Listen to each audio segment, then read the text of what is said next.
Hi, I'm Joel Pollak, Senior Editor-at-Large at Breitbart News and host of Breitbart News Sunday on SiriusXM 125 Patriot. And I'm excited to tell you about my new book, Red November.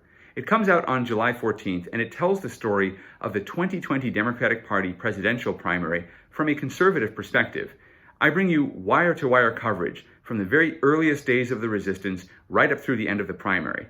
And if you want to understand how we arrived at this moment when people are toppling statues in the street and marching for days on end on the verge of a socialist revolution in November, you'll want to read Red November, because the Democratic Party primary was the most left-wing primary in American presidential history.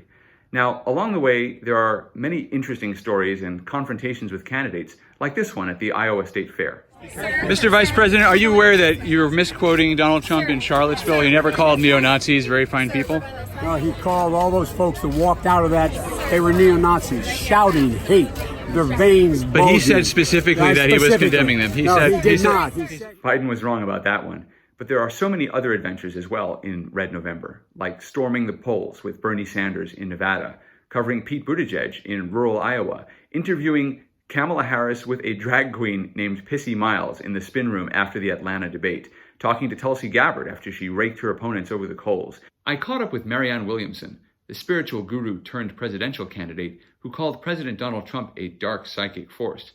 And I followed Elizabeth Warren and other candidates to a protest outside a center housing migrant children who had crossed the border illegally. It became a necessary stop on the presidential primary pilgrimage. I talk about the unlikely rise of Amy Klobuchar in the New Hampshire primary, and I tell the story of how Beto O'Rourke's campaign kicked me out of an event at an historically black college because they said it was a threat for the students to have a conservative reporter there. Even CNN came to my defense on that one. There's also the story of the impeachment, which unfolded during the presidential primary, and of course the coronavirus, which ended campaigning early. All of this is in Red November, and if you'd like to buy a copy, you can pre-order it.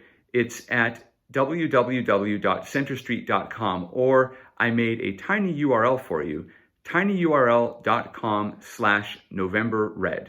And you can also find it at any book retailer and any online book marketplace. Red November. Will the country vote red for Trump or red for socialism?